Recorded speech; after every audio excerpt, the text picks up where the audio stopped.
Yeah, you Okay. want to read the text? You're more than welcome. Yeah, we can. Yeah, that's I fine. really don't bother me. Okay. Remember, Brent, I said don't volunteer. Answer questions, okay? Okay. We are not arresting him.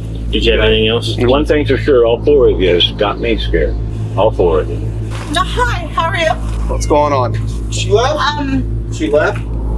I didn't know what the situation was when she came back. I don't want to go to jail. She put me in jail once. This estranged couple was on the verge of divorce, but things took a disturbing turn when Erin McCulkey was found dead in her house, and the primary suspect was none other than her husband, Brent Williams. Join us as we unravel the shocking details behind this tragic crime that left even seasoned investigators stunned. It all began on the morning of July 7th, when Erin's landlord arrived at her residence after a neighbor complained about water constantly running from her apartment. Inside, he found no sign of Erin, and the bathroom door was locked with running water. When he forced it open, he discovered her lifeless body on the floor. Got your footprint on there? No, that might be one of the guys coming from one of the landlords. They were coming in and redoing the apartment next door. They heard water running. And when Brent was here, supposedly the other day, he said that he heard water running, but they said there was water all the way. It was flooded all the way out here. So, We're not even going to perch because it's right, right. Yeah, exactly. So, we'll preserve the scene for you. And okay. All right. Well, I appreciate that. footprints too. So my Right. footprints right there. Yeah, your footprints right here. I'm going to talk to these guys and make sure they came in and shut the water off, but they're the ones that found her, so I would presume that. Yeah, I'm not sure what it is. I've got to get. Actually, you know what? I do know what that is. That's a nose hair from me. Oh, okay.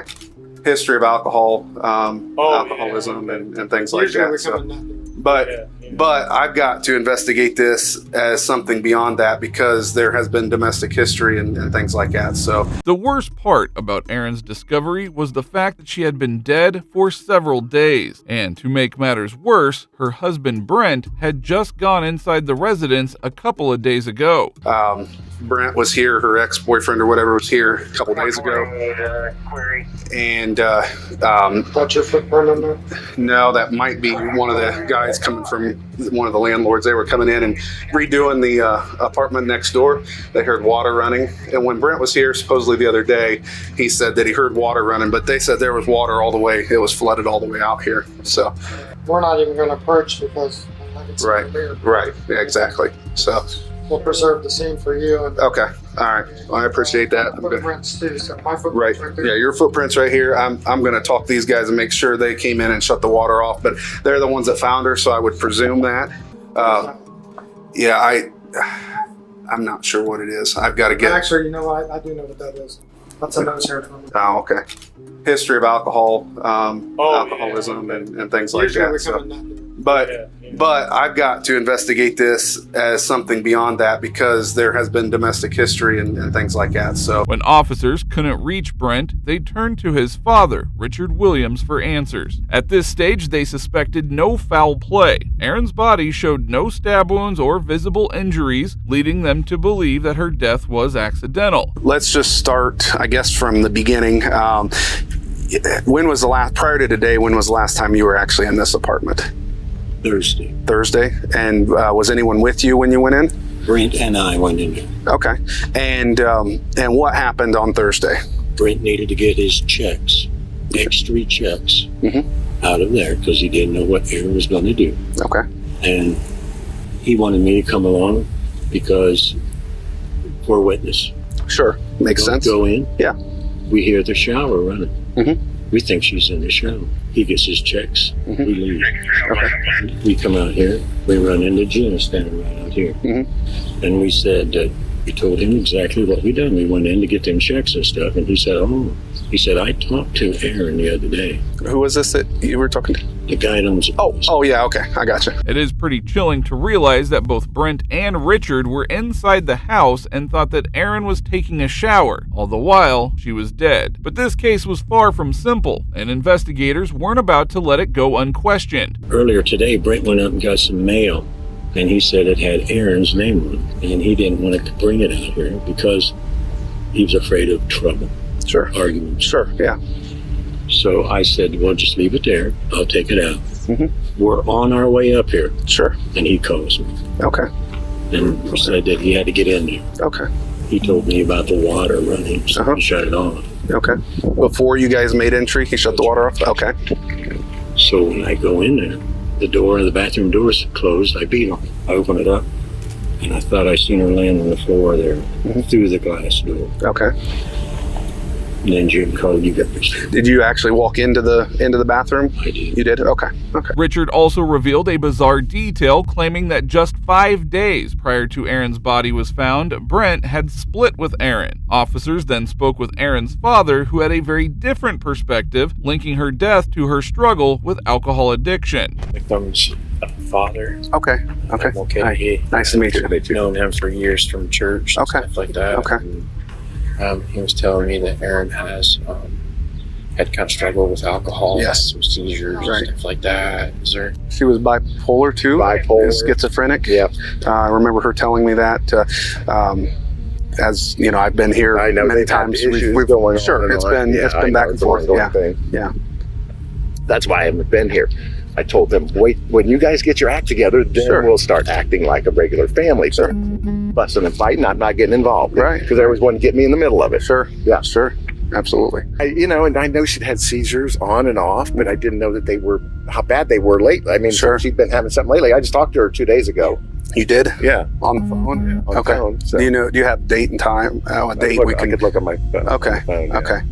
If we could get that, that'd be great. Okay.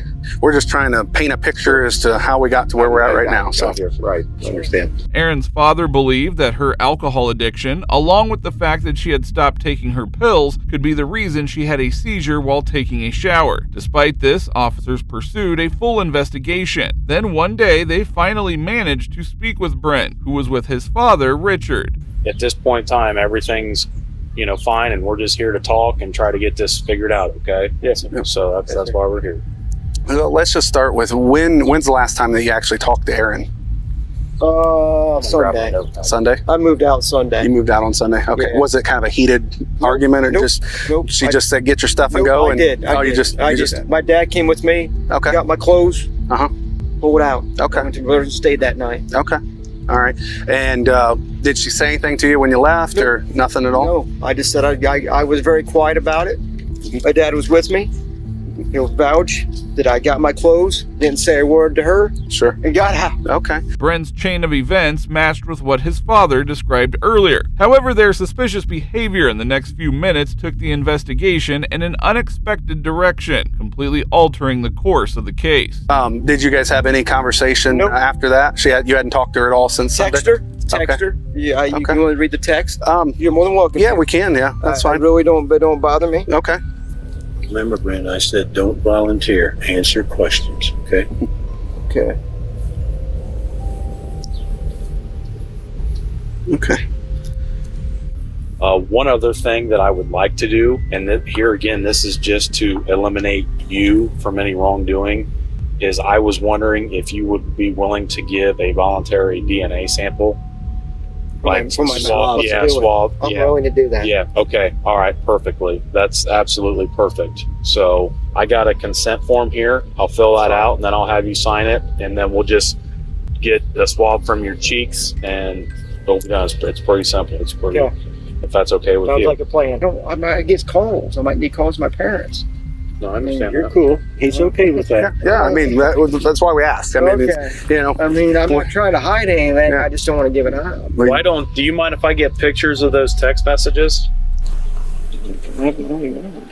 First, Richard was cautious of Brent speaking to the officers, and later Brent refused to hand over his phone to the cop. This prompted investigators to review body cam footage from past encounters, including one incident 5 months earlier when Aaron had too much to drink. Hi. Hi, how are you? What's going on? She left. She left. I didn't know what the situation was when she came back. I don't want to go to jail. She put me in jail once. And there she is, intoxicated as hell. Okay. You think you're drunk? I have drank Okay. Yeah, I can tell. When did you start today? earlier today. I don't know exactly. You on any probation right now? No. Are you on any medication? I take trazodone for sleep. You taking it today? No. I tell you, I'm gonna fix this issue. I'm going to my mom's tonight. Okay. I'm gonna get out of here. That's why I called. No, yeah, and that's the right thing to do. You live here, right? We both do. We're married. So I'm allowed to live here.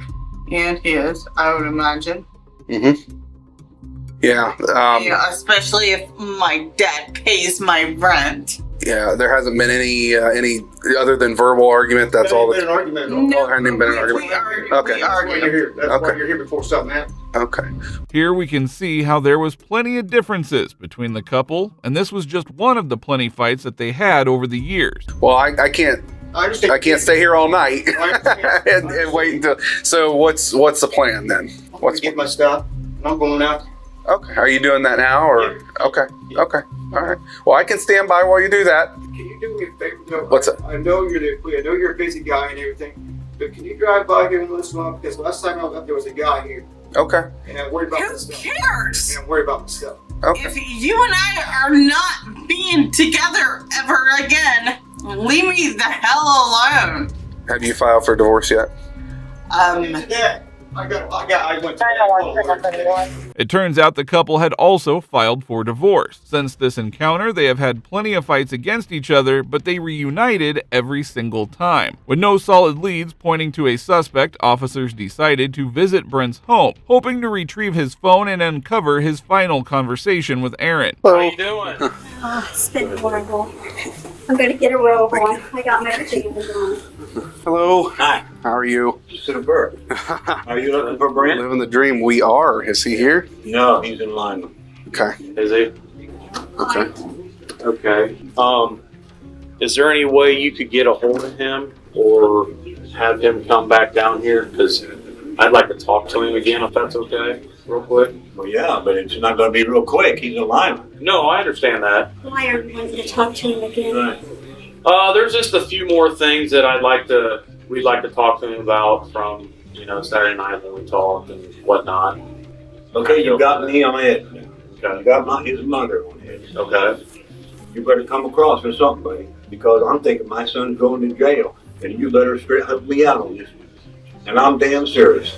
Both parents started on the wrong wave here, and it seemed as if they knew something and were protecting their child from the cops. It was also strange to see how, despite losing his wife, Brent seemed unfazed and uninterested in learning the details of her death. Okay. He's not going to jail. Okay. You sure of that? No, he's not going to jail. Okay. Then I'm going to call him. Yeah. No. Because I'm Is he about gonna to be fall charged over with here. something? Do No. what? Is he gonna be charged with something? No. We're still trying to figure out exactly what's going on. Because there are some loopholes that we're trying to get those loopholes filled up. That's what we're trying to do. Well, I'm about ready to pass out here. Okay. I am Because too. you're working me up. And I know you're not doing this and all this. How am I working you up, sir? Because my son is in on this and you're asking more questions about him. And she's Wouldn't you dead. be concerned about him? Right. You wouldn't be concerned about your son? Wouldn't you? We've been a mess. I understand that, and that's why we're trying to Come and get. sit down.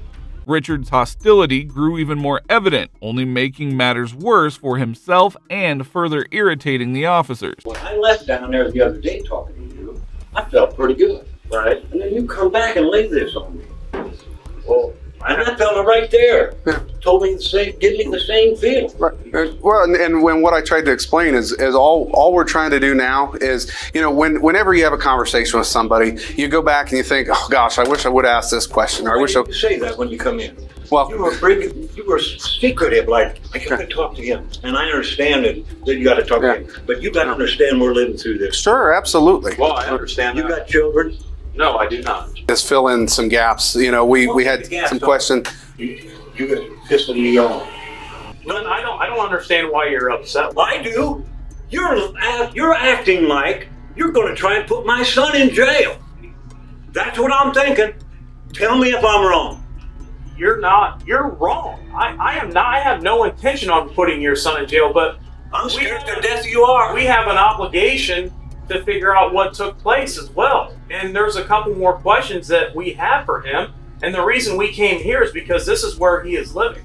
If he wasn't living here, we would go to where he lives. The officers couldn't talk to Brent and had to eventually leave the residence after Richard continued to grow more angry. However, everything changed when the autopsy report came in. It revealed that Erin had been strangled and had blood in her mouth, suggesting that she had been punched or struck in the face. This new evidence turned the investigation into a murder case, and that is when the cops revisited Brent's house. Morning. How you doing? Okay, that's wonderful. What can we do for you?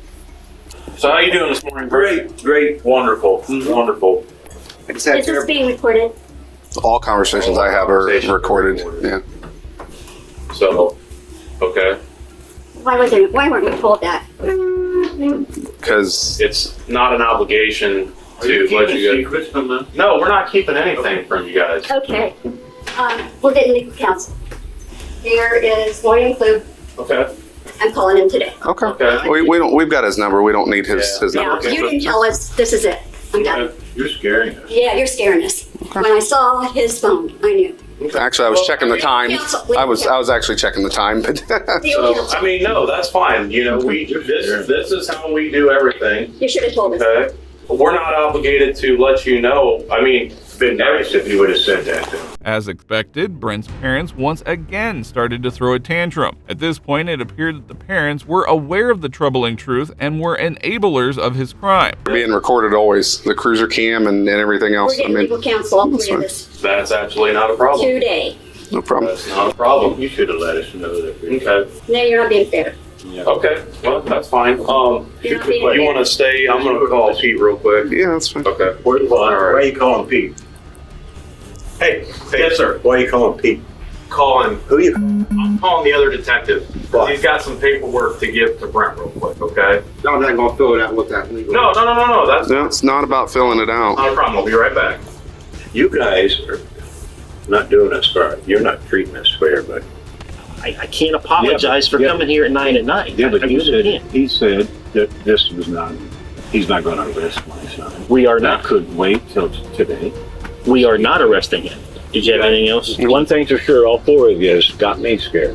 All four of you. I'm scared. Like I said, I haven't slept. the only thing we're trying to do is trying to figure out and run every answer, question, anything down that we can to figure out what, because it's not right. My son's going through his wife's funeral, and you guys are putting, taking his phone. What him of all people at some point would say, you guys did everything you could. Well, I know it doesn't seem that way now. The thing is, we all know in our hearts why that lady died.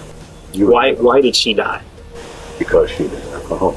Finally, cops got hold of Brent's phone, but there was nothing in it that would solve the case. However, they eventually found another suspect, Jimmy, a guy who Erin had met on an online dating website and was cheating on Brent with him. Actually, I'm coming to you for some help if you don't mind. Depends. Okay. Well, I'm going to give you a name. And you're probably going to think I'm here for another reason, but I'm not here for that reason, okay? So can I give you that name? Erin McCauley. I don't know if you have heard, but she has passed away. No, I didn't know. I haven't spoken to her. What I would like to know is how you met her. Online? Okay. Do you remember what dating website that was? Plenty of Fish. Plenty of Fish? Okay.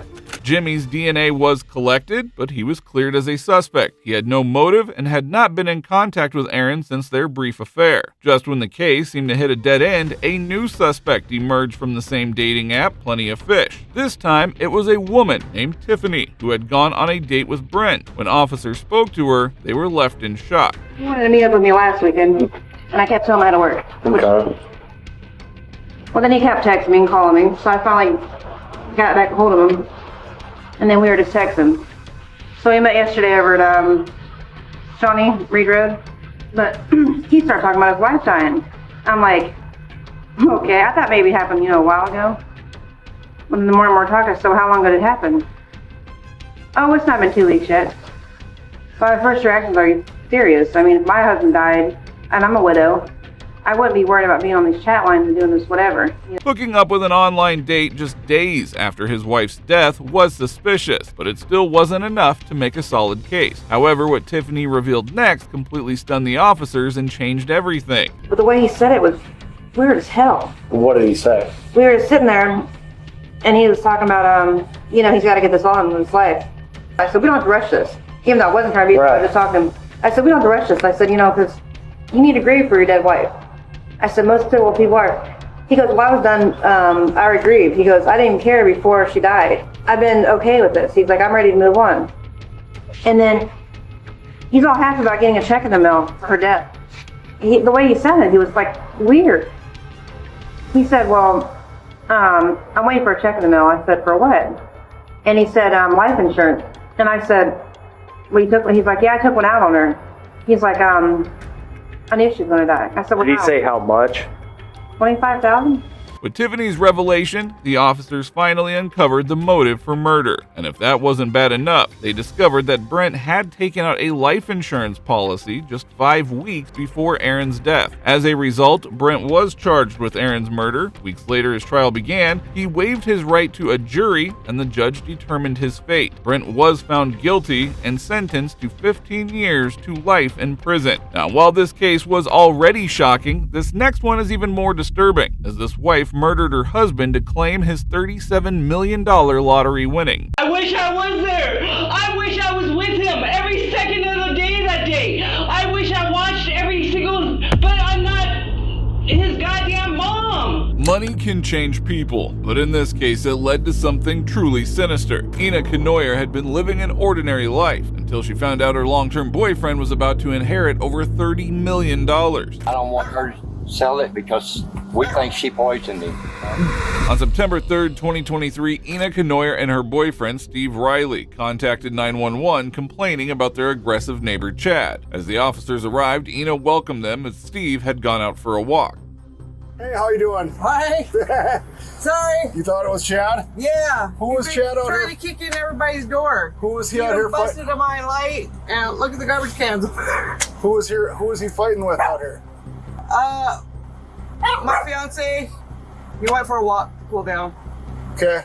Who's he that? pushed him a couple times. Who's that? Who's your fiance? Steve. Steve. Riley. Steve Riley?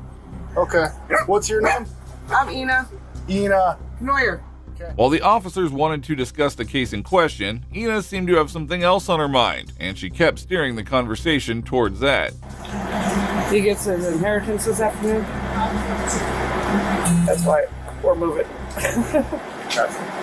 We're gonna pay all our bills off that we need to pay off. Do you guys want to press any charges against Chad? I'll ask him when he gets here. Are you asking your fiance? Yeah. Okay. He went to cool down because Chad really. Who started the woke him fight? up Chad right or in who dead started sleep. the fight? Chad or your fiance? Chad. Chad did. Like I said, he has a really important appointment with his lawyer today at 2:00. Is his head okay, you think, or is he wandering around bleeding somewhere? I don't. He just wandered off. Said, I gotta cool down, I'll be back. Just a few months ago, Steve got a call claiming that his uncle in Ireland had just left him a $30 million inheritance. He was awaiting an attorney who was about to come from Ireland to discuss the inheritance and give him his money. But things were not as simple as they seem. Yeah, he's been trying to get that truck ready for his son in Texas. He's in the Army National Guard in the garage. I'm gonna tow it down to him. No, we're gonna tow it down to him. And then take a long vacation. He'll probably put it in his report when he goes in to pay all his fines off. And stuff. I've only been putting $5 on him up. So, I mean, that's all I could afford. Yeah. He's I coming couldn't in even buy tomorrow to do food, that, huh? or what? He's coming in tomorrow to do that, or what? Today. Okay. His lawyer gets here today at 2 to sign the paperwork for his money. Okay. And then he's gonna go pay that. Ina continued to discuss how they were planning a long vacation and would pay off all of their debt once the money arrived. If you want to step back inside, and then if Steve shows back up, we're going to try to look for him to get his side of the story as well. But if Steve shows back up, if you just want to give us a call or have him give us a call, we'll talk to him then, okay? Yeah, he's gonna stop by anyways, like I said. Sounds good. I've only been able to put like $5 on his fines, but at least it was something. Okay, but sounds good. We're gonna pay it all off, all at once. Perfect, thank you. Uh-huh. The next day, Steve went to the airport with his friends, Billy and Wes, to meet the lawyer Richard, but Richard never showed up. However, at the airport, Steve's condition worsened, and he developed a high fever. His friends rushed him home, where Ina tried to cool him down with cold towels, but nothing seemed to help. Hello? Yeah.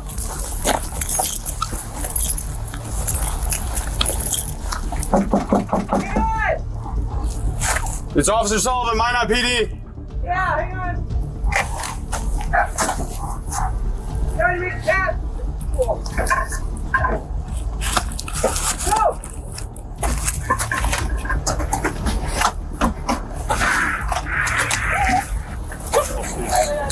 Not responding.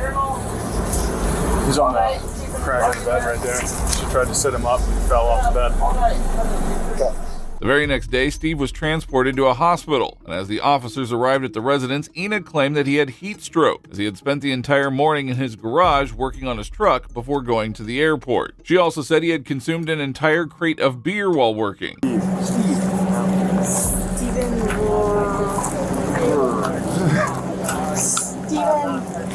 Riley. Yeah. As soon as I find my wallet, I'll. Unfortunately, Steve's condition kept worsening and he passed away in the hospital. There was no alcohol found in his blood, and the very next day, the officers came back to his residence to investigate the case. That is when they found his close friend, Billy, who had a shocking revelation to make. You just keep her from not selling all his stuff, everything will be fine. Was it her husband? You're not married. Well, we can't babysit what she does, though. Right. Well, I mean, me and Steve, we're partners in all of this. The motor's mine, the trench is. Yeah. And I don't want her to sell it because we think she poisoned him. I'm almost sure she poisoned him. So what's your plan right now? We're making sure nothing goes. I found out a little while ago that he died. He's dead. Yeah. Steve's dead. Okay, when's the son supposed to get here? He's not dead. I told you. Stop! He's not. He's dead. I just killed his son. And he was poisoned. Billy was also working with Steve on the truck that morning, and he also testified that he never drank any alcohol as he was anticipating meeting the lawyer. And he was poisoned. So when's the son supposed to get here? And then we're supposed to go up to the airport and meet this guy because he's supposed to get quite a bit of money. Yeah. So we went there. Back, we had to help him out of the car. Had to help him in the house. Well, his old landlord, Wes, he mounted radar base. He come and helped me get him in there. Okay. Billy made a huge statement claiming that Ina had poisoned Steve. It turns out he had some crucial evidence to support his claim. He's not happy. She was supposed to call the ambulance. She never called the ambulance. All right. Wes went, he's at the clinic. He went to Ever Clinic yesterday. He wasn't around. Went to the hospital. He wasn't there. He come back up here, knocked on the door. She wouldn't answer. And he hopped through the door. He said, he's not at none of them places. Well, as soon as he left, and he got almost by Walmart, she called the ambulance. Took him to the hospital. How long ago was this? Yesterday. So where did he die? They kept him to. No, I mean, where was he at when the ambulance picked him up? Right here. According to Billy, he and Wes had to come to Steve's house multiple times, but could not meet him, as Ina would lie to them, claiming that he had gone to the clinic or the hospital. In reality, Steve never left the house. He stayed inside, growing sicker by the day. He hasn't been notified yet? What? She hasn't been notified yet? Who? I don't know. I think that's what dispatch was saying. That she hasn't? Yeah. Okay. He is.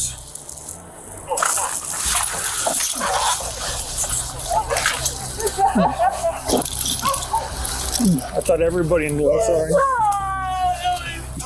Don't tell me anything. Oh my God! I guess the son is on his way here. Okay. Apparently the son is on the way here. So. My son better put tomorrow in prison. Yeah. Do you know the son? You know the son? Yeah? I haven't seen him since he was 5. You what? I haven't seen him since he was 5. Oh, wow, okay. All right. Well, we're going to go. You guys just leave each other alone. Everything will be fine. Okay? Well, now that is a terrible act right there by Ina, as she went from uncontrollable sobbing to a blank, emotionless stare when she heard that Steve's son was coming. Soon after, more of Steve's friends came forward, revealing that Ina had previously talked about poisoning him with antifreeze. Shockingly, doctors confirmed that Steve had consumed a fatal amount of it. This is property that Steve was buying after his inheritance got here. Oh, okay. I'm going to... I think he left it to his son, but I had to Google where to go to get his inheritance switched over to the people he left it to. I don't know. Okay. Who actually was the owner of this truck? Steve. Okay. Yeah, it's in his name. It's in his name? Yeah, the title's coming. Yeah, we were gonna get all his fines paid off, get both of our license, get some new cars. Okay. Go to Ireland, get married, stay in his family castle or whatever. That's what he wanted to do. Wow. At this point, the officers had initiated a full homicide investigation, and things were not looking good for Ina, who was still talking about Steve's inheritance. The day he was supposed to meet his lawyer at the airport, apparently I thought it was heat stroke, and he said it was heat stroke. That was the last day I talked to him. Okay. But the last thing he said was get a restraining order against Wes and the property, and make sure you don't get paid. That change it over, and that was right about his friends. Because when I left him a while back, like a year ago, I told him, you gotta go with me. Your friends are gonna kill you. You gotta leave them.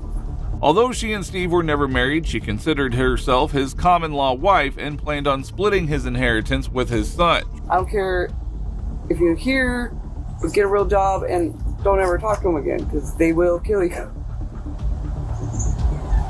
Apparently he was poisoned. All right. And I don't know how to get a hold of the guy in London with his inheritance. He should be here in town. I don't understand, so yeah, why he never showed up at the airport. So trying to figure out why. A lot going on. All right. Well, if he comes back, just give us a call. Shortly after, the officers invited Steve's friend Wes and his son for an interrogation, and that is when they revealed some more shocking facts. In the paperwork. In the paperwork, he needed to sign, yeah. Okay. And, I said, well, will Ina have to? And he said, no, we're not married, he says. And I didn't think they were, because that's what he always said. Right. But, did he ever mention how much money he was getting? Did he say amount? yeah, huge amount. 20 what? Well, he said the original was like 21 or 27 million. But he said it had just sat in his account, so it had accumulated interest. Is what he For years, it sat without adding the interest in. Then he came up with a new number.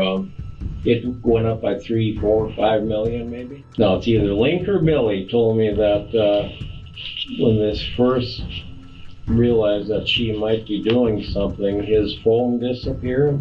Okay. And Steve did lose things occasionally, but his phone disappeared and he didn't find it for a long time. They must have got a different burner phone or whatever you call them. Yeah. Well, anyhow, I think there were probably 3 phones in the house that night when I took them back from the airport. From the airport, yeah. Wes emphasized how Ina had been controlling and manipulating Steve ever since he learned about the inheritance. When detectives asked about the airport visit, Steve's friends confirmed that he was not drunk. He'd be sitting there, and I told him, just sip some water, Steve.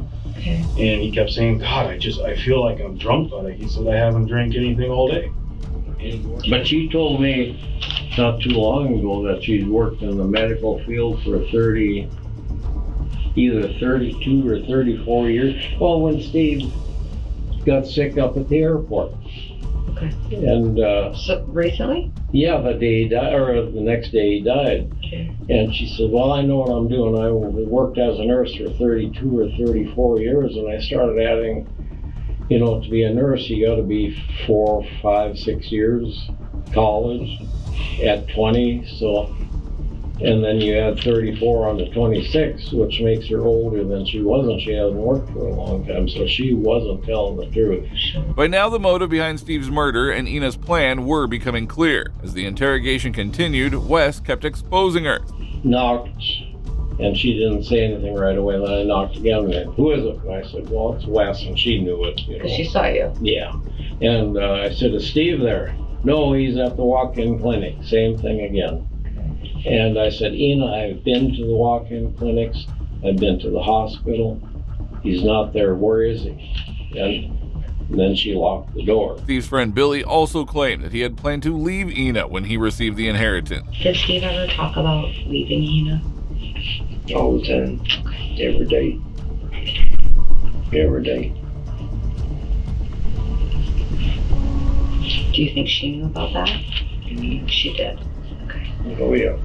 Eventually, the officers went over to search the residence, where they discovered antifreeze laying around the house, along with a cup in the garage containing the green liquid. With enough evidence in hand, detectives finally brought Ina in for interrogation. The lawyer would not contact me back personally. That I'm his girlfriend, wife type thing. Yep. And he would like to contact you. Is there a way to contact you? You know, through legal means, like inheritance lawyer or something here. Okay. But he never, all of a sudden the email disappeared. Like it didn't exist. The address? Mm-hmm. It did turn out that the inheritance he was about to get was a scam, and someone was only trying to get money from him in some manner. So it is incredibly sad how you would think that this woman murdered her boyfriend for some money that never even existed. So it was foreign, the uncle's foreign and the money is in a foreign account. Yeah. And so how is he going to get the money? What was the plan? Well, the lawyer guy wanted to give him to get a bank account. The lawyer originally. Okay, so he wanted so to he could get a just bank deposit it into his bank account. Okay. It couldn't be nobody else's bank account. Sure. According to the lawyer. Okay. He finally realized it was a joke on him, or you know, it wasn't real. Do you Maybe. think the money's real? I hope for Steve's sake it was, but it was too fishy for me. Ina claimed that Steve intentionally drank antifreeze after realizing he had been scammed. And if this wasn't enough, she continued to spread more lies about him. Did Steve ever say when he got the money that he was going to leave? He was going to go anywhere? He was going to leave you? He was going to give you some money and be done? Anything like that? He was off and on, yeah, when we got into fights. Okay. Yeah.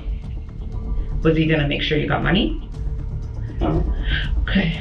Because I kept telling him I don't want it. Like I said, I would have given it to his ex-wives because they deserve it way more than I did. Okay. Because they were actually married. So he consumed almost a case of beer in... No, he can drink more than that. I've seen him drink a couple cases. But on that day... Yeah, it was a case of beer. From probably 6 or 7 in the morning until 2 in the afternoon, so 5 to 6 hours. Does that sound right? Probably. Okay. Did you drink anything else? Just a glass of water that I brought him. And his tea. I made iced tea because he begged for iced tea. The line claimed that Steve had drunk over 24 beers that morning, but there was no alcohol found in his blood. Officers began connecting the dots, suspecting that she had mixed antifreeze into his iced tea. It was maybe heat stroke, but Steve said that he thinks he might have accidentally drank some kind of fluid from the garage while working on a car. So I just have a lot of concerns here, okay, and I'm just gonna be honest with you. You told the paramedics when they were there that morning or afternoon that he had been drinking till 5 in the morning, that he had been consuming alcohol. That's on body cam. Okay, you said he was drinking all day the day before and that he drank his last drink at 5 a.m. Okay, and now you're telling me that's not what you say on this video, okay? I want to see this video. Okay, well, I'm not gonna show you the body cam. I'm just telling you that that's what's on there. The female detective decided it was enough lies for the day. She confronted Ina more aggressively and direct, quickly sending the suspect into a furious rage. Steve didn't want to see Wes anymore. Okay, but Steve wasn't at the walk-in clinic. He was at the hospital. He wasn't at the hospital. He wasn't anywhere yet. Because it's been verified. He wasn't when Wes was there, okay? He just left with the ambulance when Wes showed up there. That's not what's been reported to us. Wes was there prior to. Yeah, the timestamps prove that. I want a lawyer. Okay, that's fine. Am I being arrested? Nope, you're not being arrested. We're just talking. So, but if you want a lawyer, we can stop talking right now. That's fine. But I'm telling you the God honest truth. Okay. I don't know what happened. I wasn't there. I wish I was there. I wish I was with him every second of the day that day. I wish I watched every single, but I'm not his goddamn mom. You asked for a lawyer, Ina, so we're just gonna end this now. Okay, I'm not gonna talk anymore. Ina's sudden burst of anger and loss of temper indicated how she had felt over the last few days. She had just murdered her boyfriend only to find that the $30 million was a mere online scam. She called for an attorney and soon left the police station. All right. You guys are so unbelievable.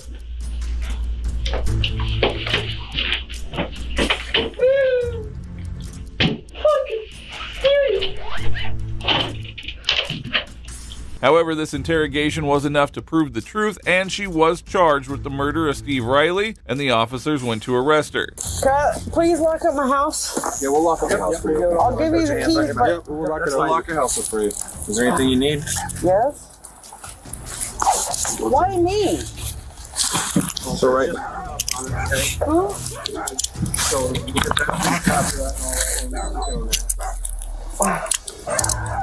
When the detectives came and talked to me. Okay, so it normally doesn't lock though. Normally it does lock. But since then it hasn't locked. So, is there anything you need from the house? Purse? Just don't Never been arrested before like this. I've never done anything. Next, we have a perplexing case that will leave you stunned. You will be shocked to learn how a man was finally caught for the murder of his girlfriend years later by a spy.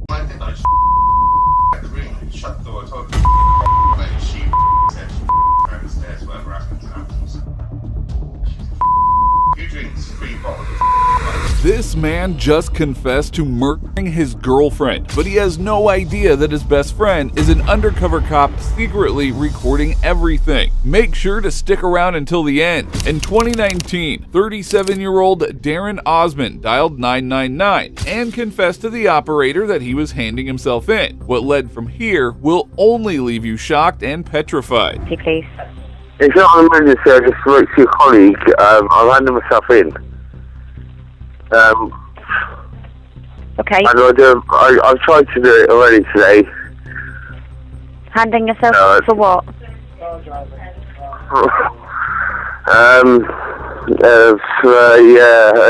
not a good look for me.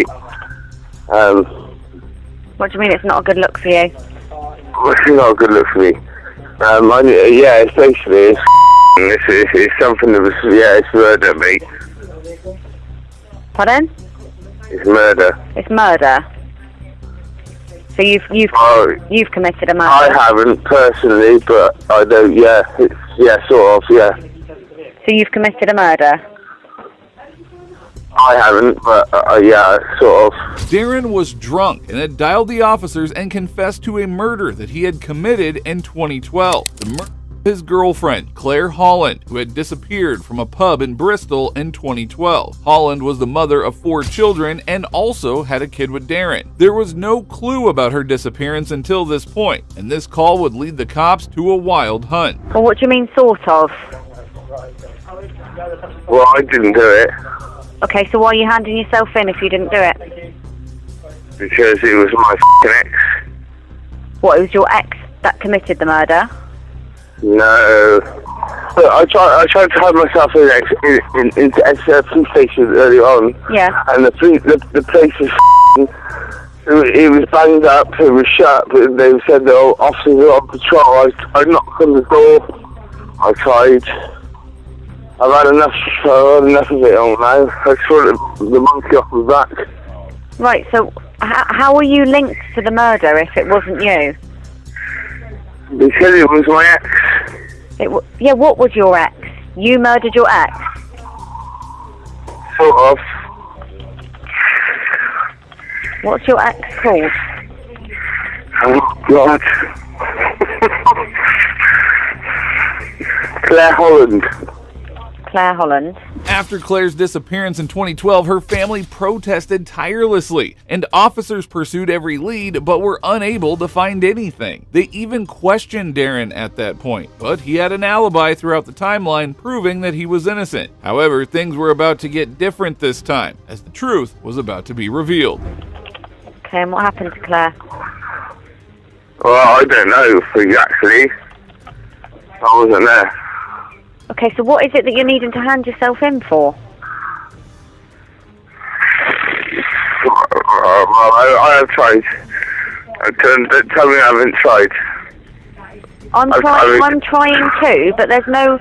If you can't give me any details, then we have no reason to speak to you in connection to it. I've had enough now. Look, I'm admitting to it.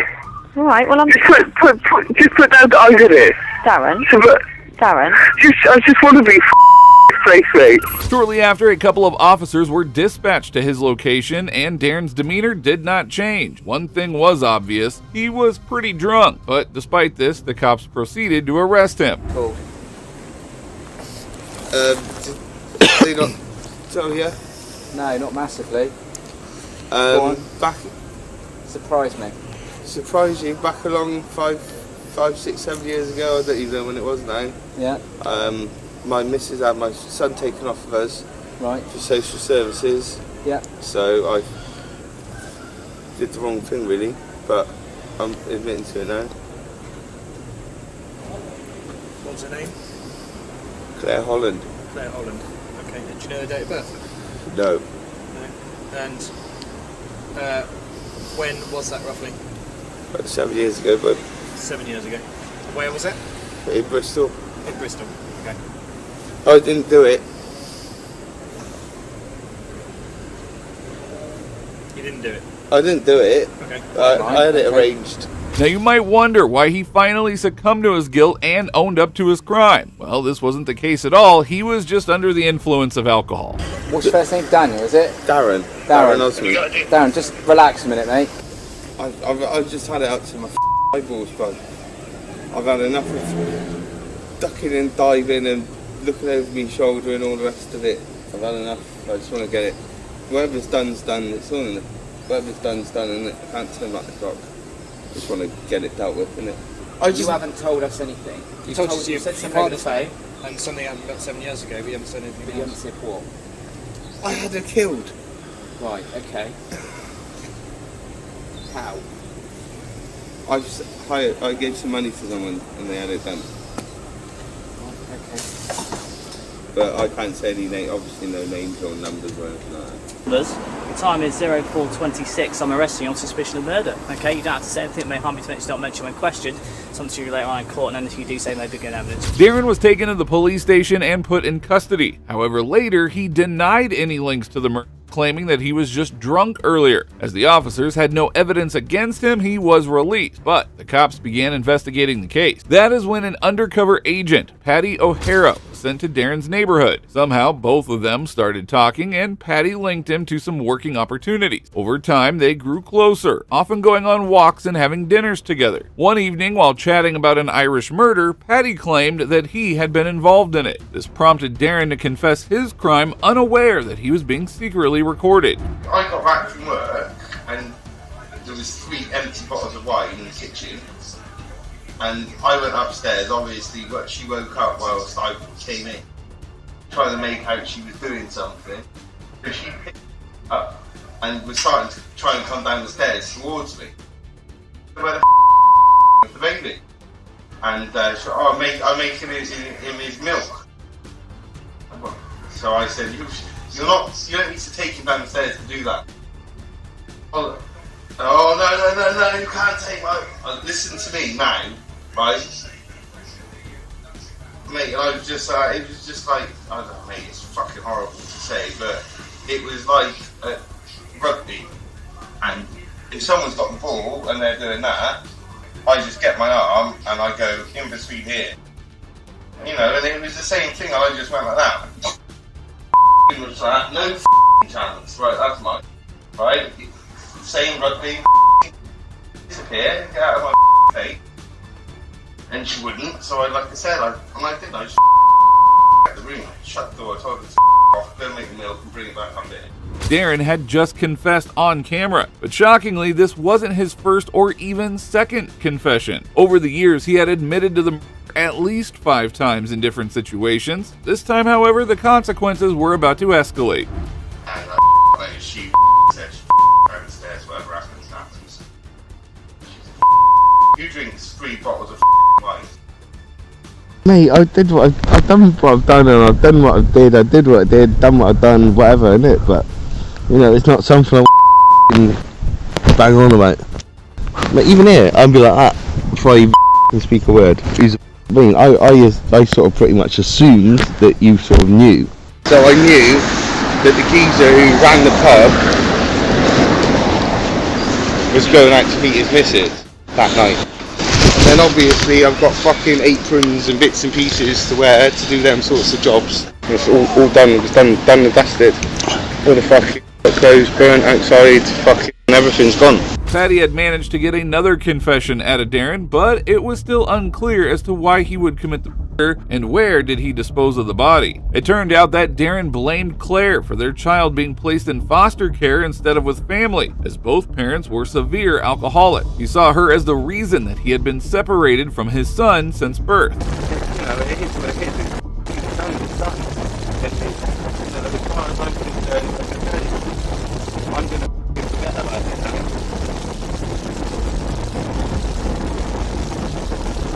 I mean, if there was anything that, for instance, you wanted to know, or questions you specifically want to ask me, then ask me and I can answer. But I don't think that, you know, for me to go through, you know, that, then there's no device or power, you know what I mean? In a recorded conversation inside a van, Paddy told Darren they needed to travel across the country to pick up some. During the ride, Paddy brought up the murder, prompting Darren to confess once again. I don't know, mate, to be honest, I've got a feeling it was one of those nights when the Olympics were on. Remember we had the Olympics? London? Here on your phone of that, and I'm sure the night the Olympics were on,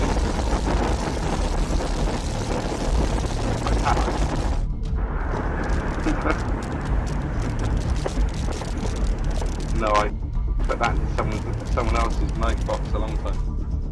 Yeah, man. Just trying to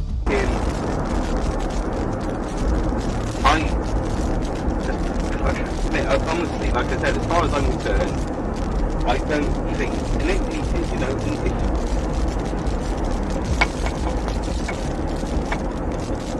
I'll get the words right now, I don't want to insult you.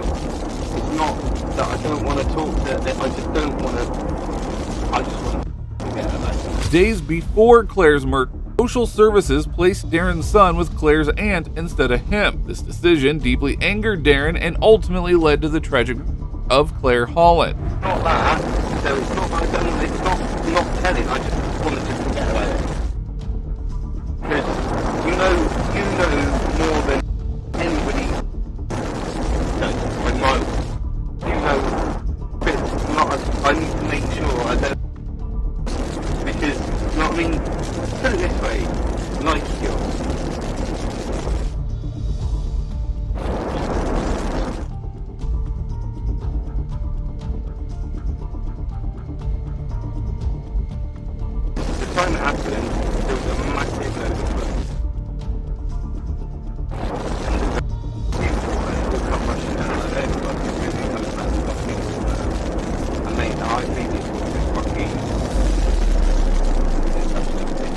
Darren had no clue that he was being recorded throughout. He later confessed that he had an argument with Claire and ended up strangling her to death. He then chopped up her body and threw her remains in the water. Strangely, during the initial investigation, his alibi cleared him, and he was declared not guilty at the time.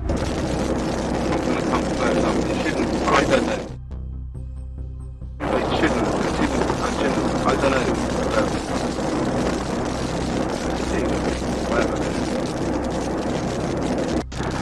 As far as I'm concerned, I was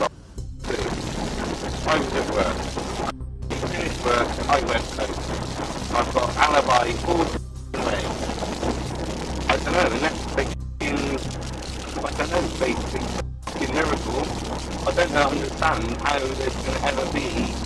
They shouldn't ever have questions. This confession became the final nail in the coffin for Darren. Shortly after, the police arrested him again, hoping his recorded admissions would be enough to charge him. They then reopened the investigation, starting at the pub where Claire was last seen. This morning we rearrested a man on suspicion of the murder of Claire Holland 10 years ago, and now we're beginning specialist searching of the pub behind me.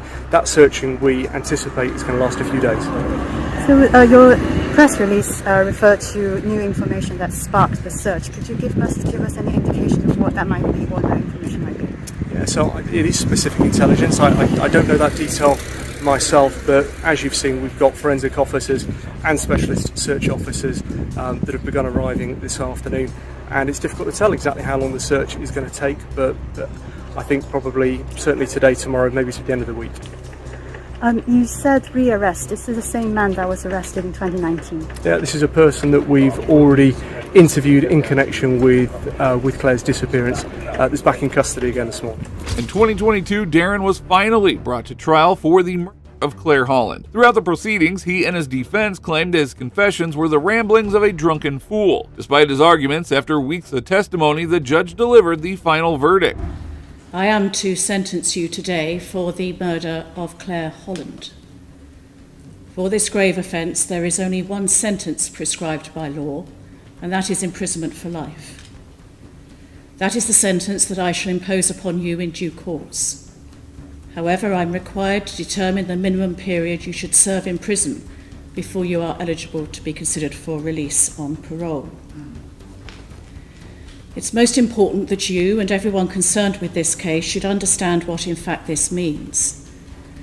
The minimum term is not a fixed term after which you will be automatically released, but the minimum time that you will spend in custody before your case can be considered by the parole board, and it will be for the parole board to say at that time whether or not you will be released. Before announcing the sentence, the judge took a moment to honor Claire's memory and reflect on the tragic circumstances surrounding her murder.